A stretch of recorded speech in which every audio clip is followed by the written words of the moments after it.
kasih Tuhan, semua sungguh-sungguh hanya karena anugerah-Mu.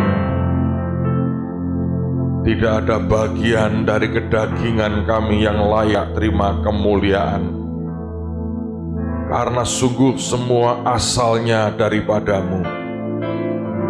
Setiap hal dalam hidup kami Engkau desain sangat sempurna.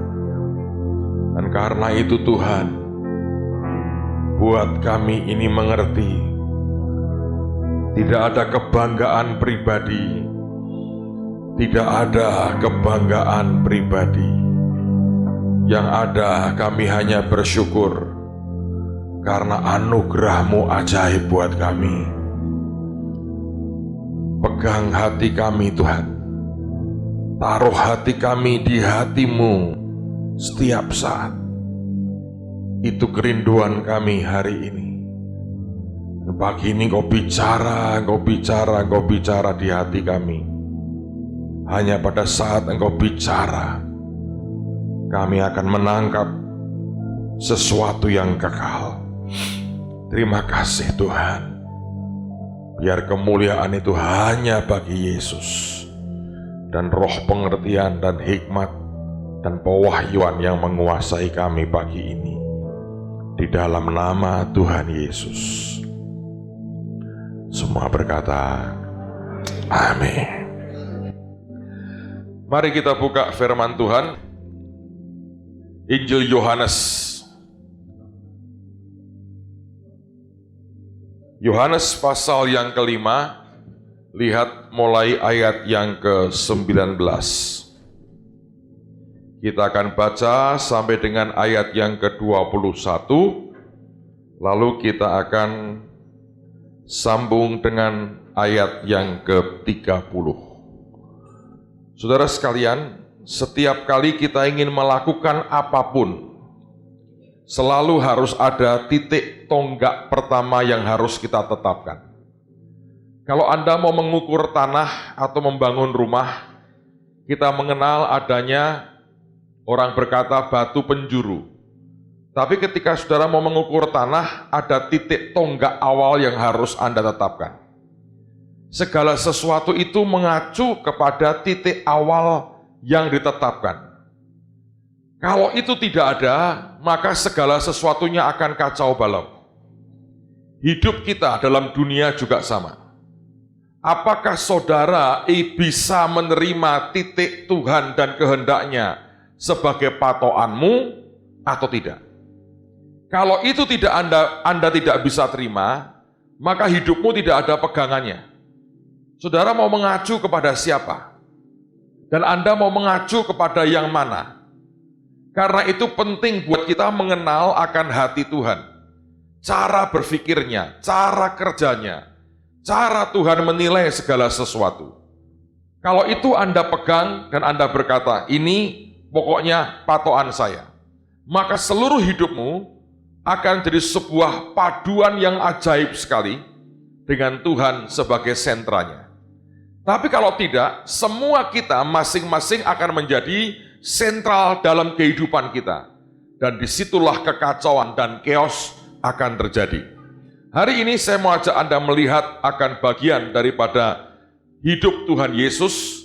Dan ini merupakan statement yang penting sekali buat semua kita untuk Anda mengerti apa yang seharusnya kita lakukan.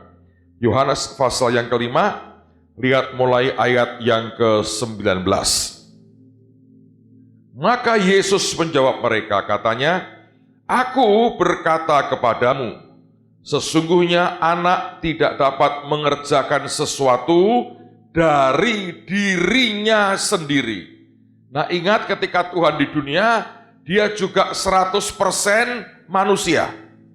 Di dalam kemanusiaannya itulah, dan bahkan sebetulnya dalam keilahiannya, ada hal-hal yang sesungguhnya tergantung kepada Bapa. Tapi dia berkata anak tidak dapat berbuat apapun dari dirinya sendiri. Kalau Yesus berkata begitu, sebetulnya alangkah eloknya kalau semua kita juga punya kesadaran yang sama. Tapi persoalannya kita ini sadarnya begini, gua lebih hebat dari Yesus. Makanya banyak orang bisa melakukan semua dari dirinya sendiri. Tapi Yesus berkata, anak tidak dapat mengerjakan sesuatu dari dirinya sendiri, jikalau tidak ia melihat Bapa mengerjakannya. Sebab apa yang dikerjakan Bapa, itu juga yang dikerjakan anak. Jadi Tuhan itu, Yesus itu melihat Bapa mengerjakan, maka kemudian dia tinggal mengikuti apa yang dia lihat. Selalu alam surgawi lebih dulu dibandingkan alam duniawi. Makanya Alkitab berkata, jadilah kehendakmu di bumi seperti di surga. Surga terjadi, baru kemudian yang di bumi mengikuti. Nah, Tuhan Yesus itu melihat apa yang Bapa kerjakan. Karena itu dia tinggal mengkopi apa yang Bapa kerjakan. Dan sesungguhnya sebuah pengakuan hebat, dia berkata, anak tidak dapat mengerjakan sesuatu dari dirinya sendiri. Oke, itulah sebabnya kita harus bergantung kepada Roh Kudus. Kalau kita mau jalan dalam kebenaran, persoalannya adalah selalu kita merasa sudah dipimpin Roh Kudus. Tapi buahnya menyatakan yang sebaliknya. Ayat 20.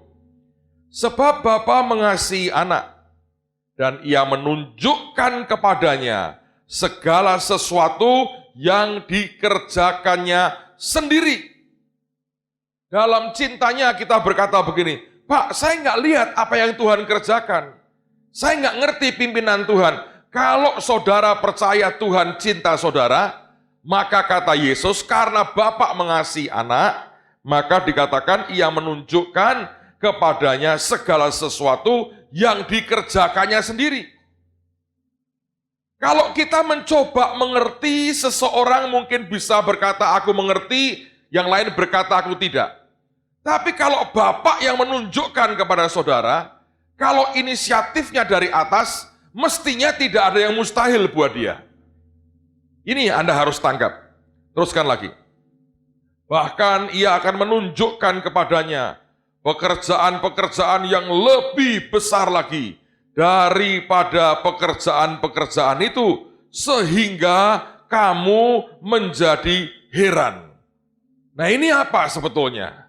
Ingat perkataan Yesus, kalau kamu percaya kepadaku, kamu akan melakukan yang aku lakukan, bahkan lebih besar daripada itu.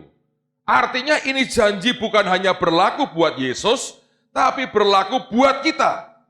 Nah, kita berkata, dari mana Pak kita mengerti? Bapa cinta kepada kita. Karena itu Bapa akan menunjukkannya kepada kita. Lewat siapa? Lewat Roh-Nya. Ketergantungan kita dengan Roh Tuhan itu sebetulnya sesuatu yang tidak bisa ditawar lagi.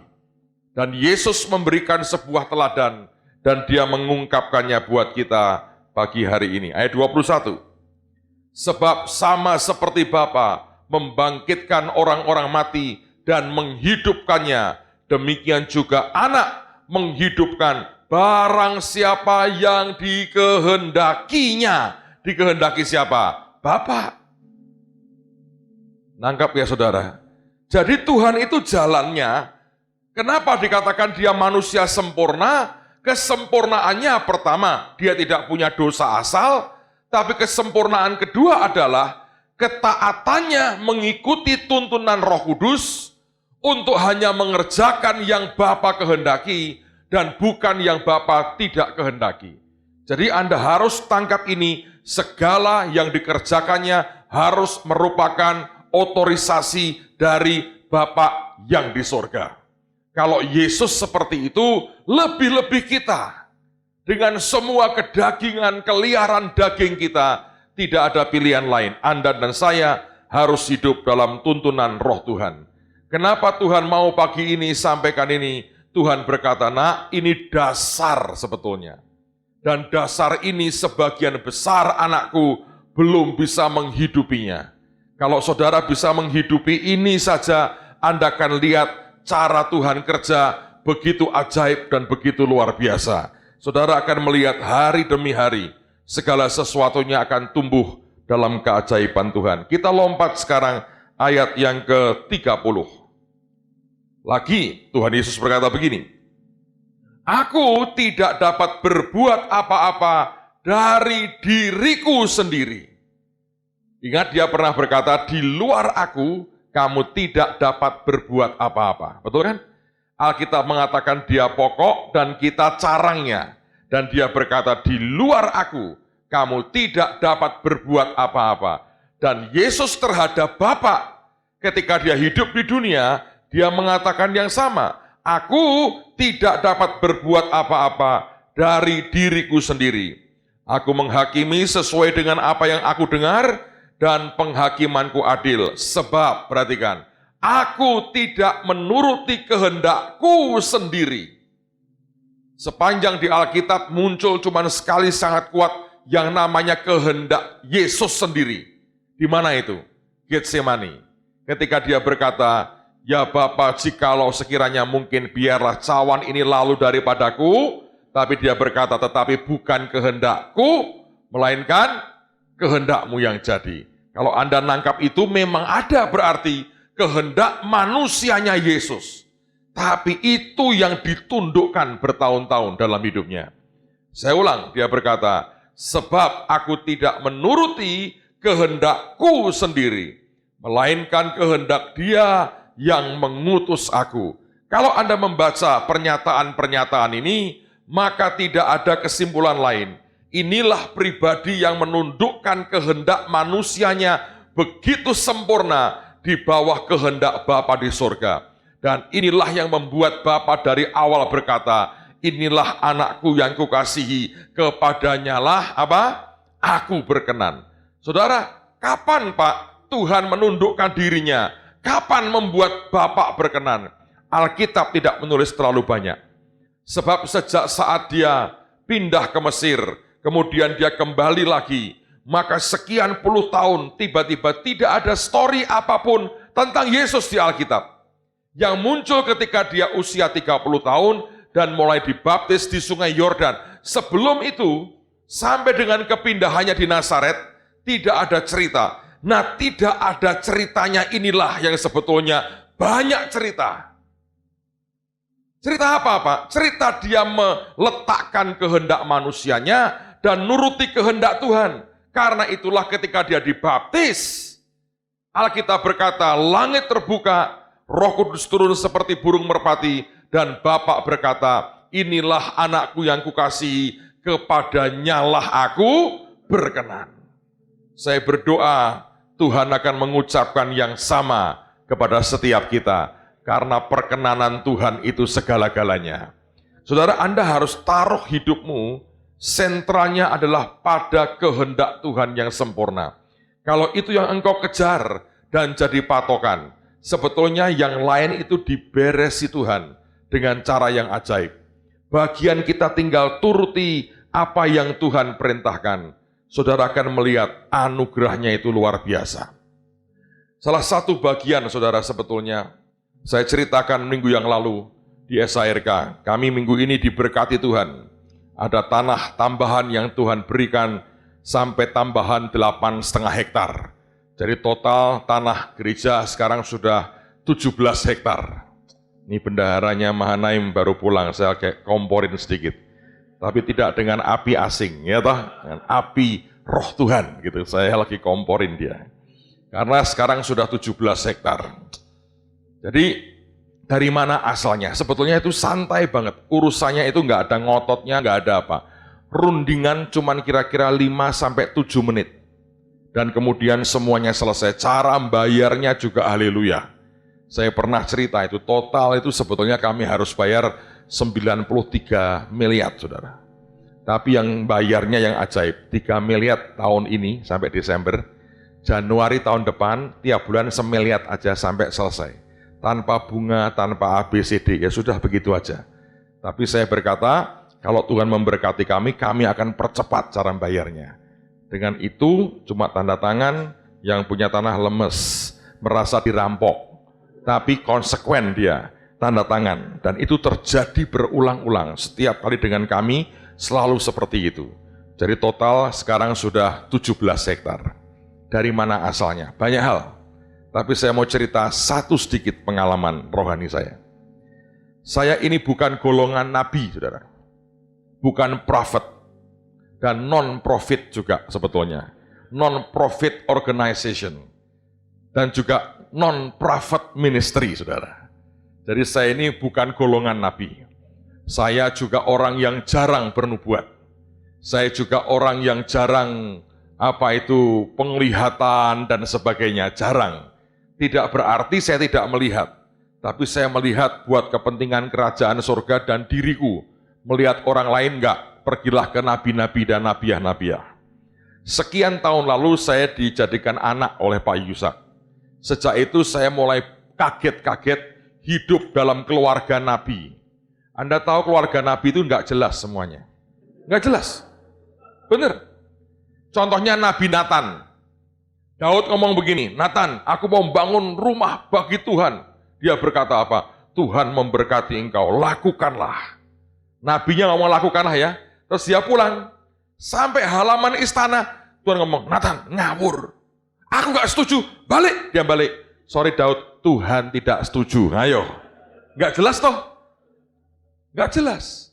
Kadang-kadang nabinya serius, Anda anggap guyon. Nabinya guyon, Anda anggap serius. Benar nggak? Ini kan yang terjadi kan selama ini begitu. Jadi saya ini tidak pernah hidup dalam keluarga nabi, tiba-tiba masuk jadi anggota keluarga nabi, saudara. Jadi saya kalau ketemu kumpul, wah ini gawat. Itu tidak bisa kita merencanakan, begini ya, kita planningnya begini. Nggak ada itu bisa. Beliau berkata, "Segopo." Kalau ditanya, Pak ini bagaimana? Apa artinya? Terserah. Nah kalau salah, jewer. Nah itu Anda mau kumpul sama Nabi kalau Anda mau begitu, saudara. Jangan dipikir Anda kumpul sama Nabi, Anda dinubuati terus tiap hari. Enggak itu, Anda pas kepengen dinubuati enggak keluar nubuatannya. Anda tidak siap terima nubuat, dinubuati lagi. Jadi itu yang saya alami. Nah, beberapa waktu yang lalu, tepatnya pada waktu ulang tahunnya Ibu Yusak, ada sebuah kejadian. Saya nggak mau cerita detail lah, tapi ini kejadian ini bagus sekali. Satu hari itu Pak Daniel itu pengen jual sesuatu. Nah, lewat Ibu Nani sebetulnya, mau dijual lewat Ibu Nani. Saya nggak terlalu paham ini apa, karena itu kan urusan pribadi. Jadi saya pikir, nggak ada kaitan lah dengan pelayanan, dengan apa. Jadi ya kita doa, yang lain-lain tidak membahas itu sama sekali. Sorenya menjelang kebaktian, ibadah ulang tahun, kami semua kumpul di kantornya Pak Daniel, kumpul mau persiapan. Dan tiba-tiba datanglah Pak Yusak, dia ngomong, ngomong pokoknya nyinggung soal itu. Lalu masuklah Ibu Panglima, kata-kata. Dia duduk, dia lihat. Apa yang terjadi dia lihat. Dia tanya, ada apa sih? Selalu mereka menjelaskan, ini begini, ini mau barangnya Denny mau jual ini. Mau dijual kemana? Ke sini. Dilihat, berapa sih? Sekian. Tiba-tiba dia nunjuk saya sambil ketawa-ketawa. Beli aja. Beli apa? Saya bilang. Sambil ketawa-ketawa. Loh itu bernubuat atau guyonan? Ayo. Gak jelas. Buat saya itu guyonan, saudara. Guyonan kok. Sambil cengengesan gitu, beli aja. Wah, ketawa-ketawa. Beli. Gak ada demikianlah firman Tuhan. Itu malah aneh kalau gitu. Saya kumpul sama mereka gak ada tuh. Gak ada itu, saudara, gak ada. Tapi ini, masalah ini memang saya belajar bertahun-tahun. Pertama saya cuma ketawa nyengir aja, saya bilang saya enggak itu. Terus, tapi ketika dia nyebut 2-3 kali, menurut saya dia guyon waktu itu. Terus saya ini membiasakan begini, saya bilang Tuhan, aku ini tiap hari beri kesempatan, anugerah, bisa lihat Kairos. Dan kalau itu datang, beri aku kemampuan menyambar dengan cepat dan masuk dalam kairos itu. Karena begini ya saudara, kalau kesempatan itu muncul, Anda cuma lihat dan ngerti, tapi tidak punya kemampuan untuk ngambilnya dan nyambernya, ya nggak bisa. Hanya anugerah Tuhan yang membuat itu semuanya tepat. Ketika dia berkata, beli saja. Kalau hari itu saya tidak ada uang, saya bisa belinya. Bukan soal uangnya, tapi itu namanya anugerah. Kalau nggak ada uangnya nggak bisa. Nah, waktu 3 kali ngomong beli saja, ketawa-ketawa, saya berdoa lagi, Tuhan, ini guyonan apa serius ini?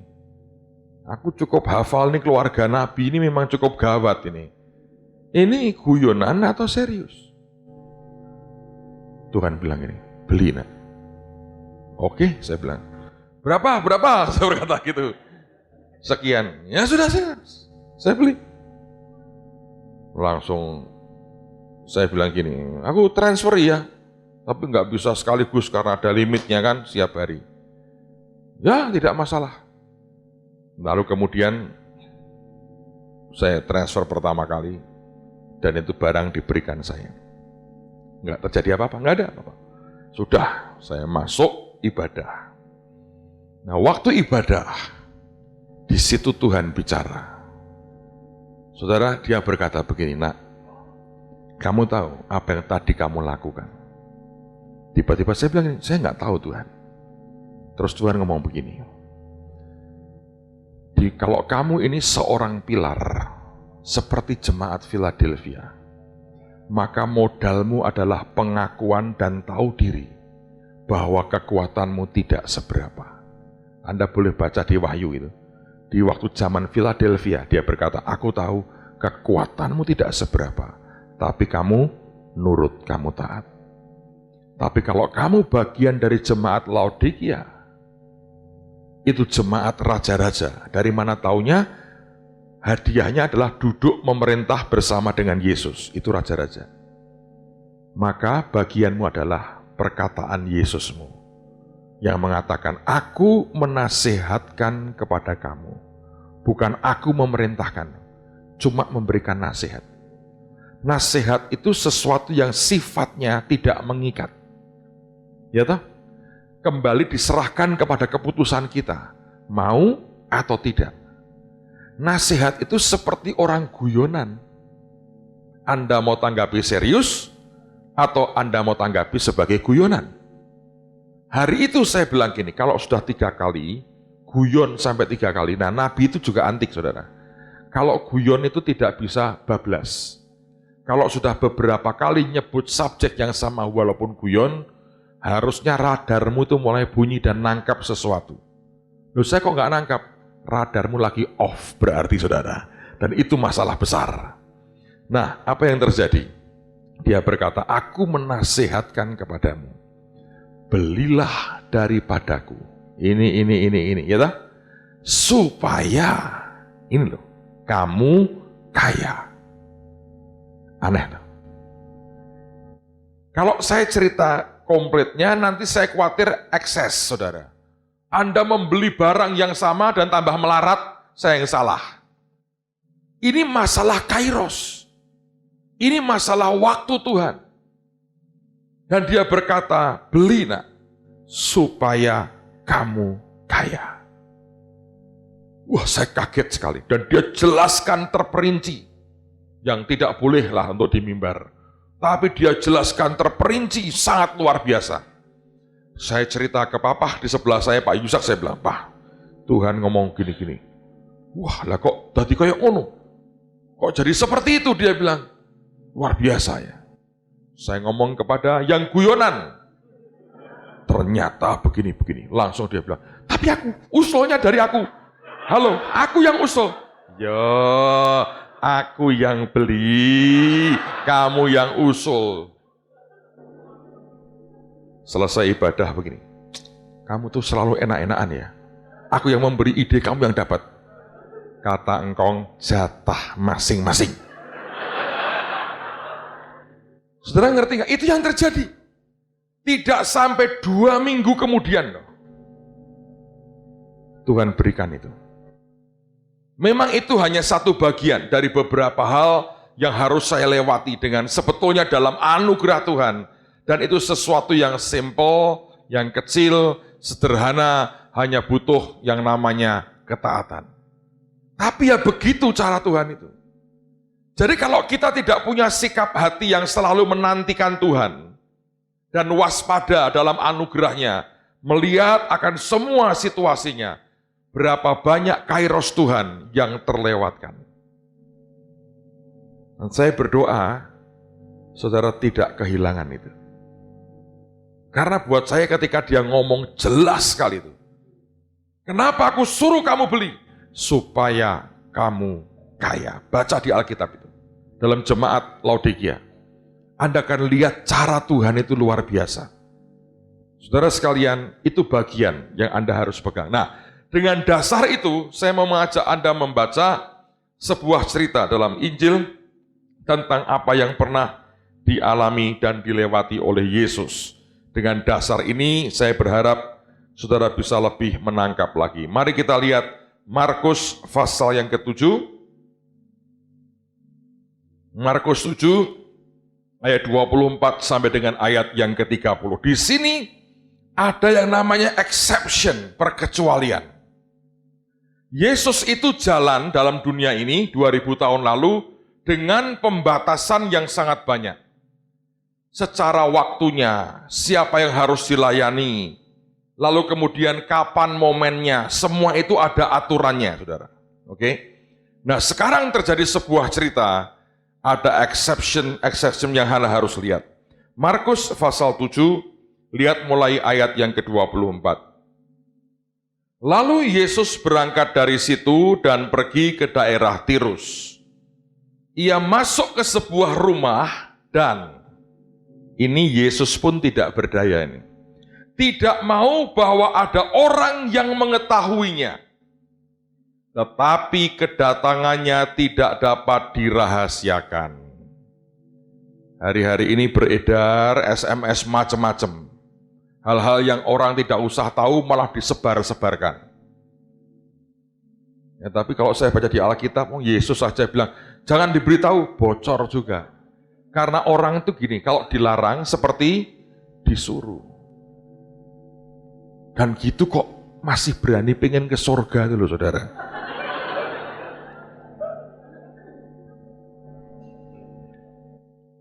Teruskan.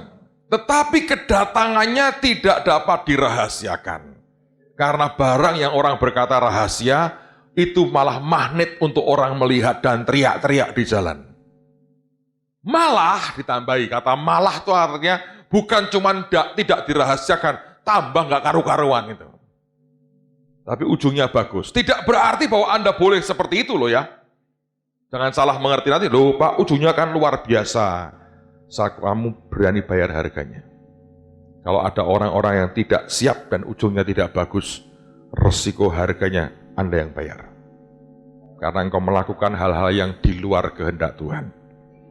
Malah seorang ibu yang anaknya perempuan kerasukan roh jahat, segera mendengar tentang dia, lalu datang dan tersungkur di depan kakinya. Perempuan itu seorang Yunani, bangsa Siro-Fenisia. Ia memohon kepada Yesus untuk mengusir setan itu dari anaknya. Ayat 27, Anda perhatikan, inilah yang Tuhan kerjakan, yang ada batasannya, yang dia berkata semua tergantung dari kehendak Bapa.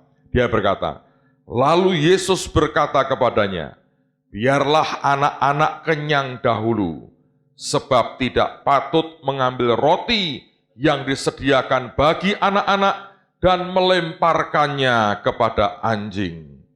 Tetapi perempuan itu menjawab, benar Tuhan. Tetapi anjing yang di bawah meja juga makan remah-remah yang dijatuhkan anak-anak.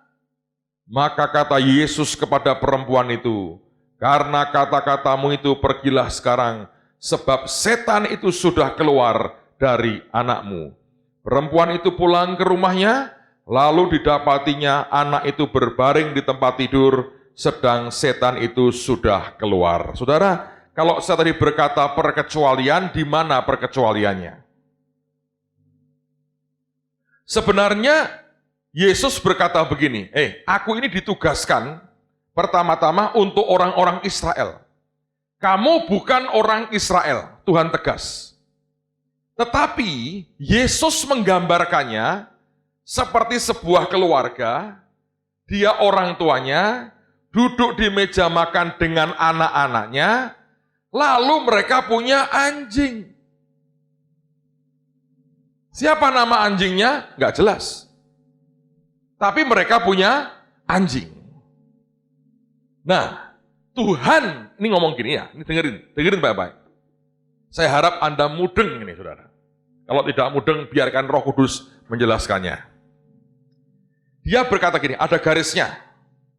Aku memberi makan kepada anak-anak, bukan kepada anjing.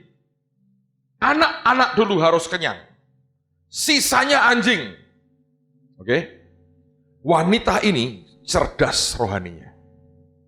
Karena sebetulnya perkataan Tuhan itu tidak tegas-tegas berkata, aku tidak boleh menolong engkau. Tidak. Gambaran Tuhan itu ditangkap dengan sangat baik. Tapi yang pertama harus rendah hati. Kalau engkau tidak rendah hati, akan bilang, lah anjingnya siapa? Ngerti nggak saudara? Tapi kalau rendah hati dia nggambarkan tuh, ini Tuhan, anak-anaknya ada anjing. Terus, aku di mana? Itulah sebetulnya Tuhan sedang menggambarkan batasan kerjanya. Atau cara kerjanya. Saya berdoa Anda punya kecerdasan. Karena begini, dia menggambarkannya gini Tuhan itu. Tuhan itu Yesus itu tidak cerewet, saudara. Paulus lebih cerewet. Suratnya banyak banget. Tuhan itu kalau ngomong sedikit, tapi maknanya banyak. Kalau Paulus memang maknanya banyak, ngomongnya juga banyak. Itu karunia masing-masing. Dia gambarkan begini. Ini ya gambarannya nih ya, sorry ya, dia bilang ini. Aku orang tua, duduk makan dengan anak-anak. Lalu kemudian ada anjing di situ. Ya anak-anak gua dulu, masa anjingnya dulu? Ini anak-anak aja belum selesai gua kasih makan. Ketika kita tidak rendah hati, kita berkata, wah aku nggak ada dong dalam gambaran Tuhan. Karena aku bukan anak, dan aku bukan anjing. Jadi gua masih di luar dong. Lalu berkata, ya sudah Anda pergi. Sebab dalam gambaran Tuhan, Anda tidak tahu engkau di mana. Saudara, padahal orang itu sebetulnya harusnya ya, paling ngertiin dirinya sendiri. Kalau kita tur kemana-mana, foto bersama. Terus dibagikan, Anda dapat lembaran fotonya yang engkau cari wajah siapa? Hah? Pertama wajahnya sendiri, yang kedua orang yang Anda suka, yang ketiga orang yang Anda benci. Ya kan? Kira-kira begitu kan? Kira-kira begitu. Atau apapun lah. Tapi orang itu akan cari wajahnya sendiri. Nah kalau orang itu GR, dia bilang gini, ini kok jelek semua, pasti aku nggak di sini nih. Padahal yang paling gelap, paling jelek itulah yang engkau cari. Anda tuh melihat dirimu seperti apa? Sikap hatimu seperti apa? Kalau wanita ini berkata begini, oh ya Tuhan, kalau gitu ya maaf ya. Dalam gambaran itu aku tidak ada. Berarti aku belum waktunya atau aku nggak mau tolong aku. Dia pulang, anaknya tetap kerasukan. Tapi wanita ini menaruh dirinya, dia berkata, dari gambar itu aku sadar. Engkau orang Yahudi, engkau ingin memberi makan anak-anakmu yang orang Yahudi. Tapi orang luar Yahudi cuman anjing. Bangsa apa nggak jelas. Anjing Dalmatian, anjing apa nggak jelas. Anjing pokoknya. Lalu dia berkata begini, Tuhan, memang betul itu. Dia nggak nyalain Tuhan. Memang betul katamu, itu artinya apa? Aku setuju.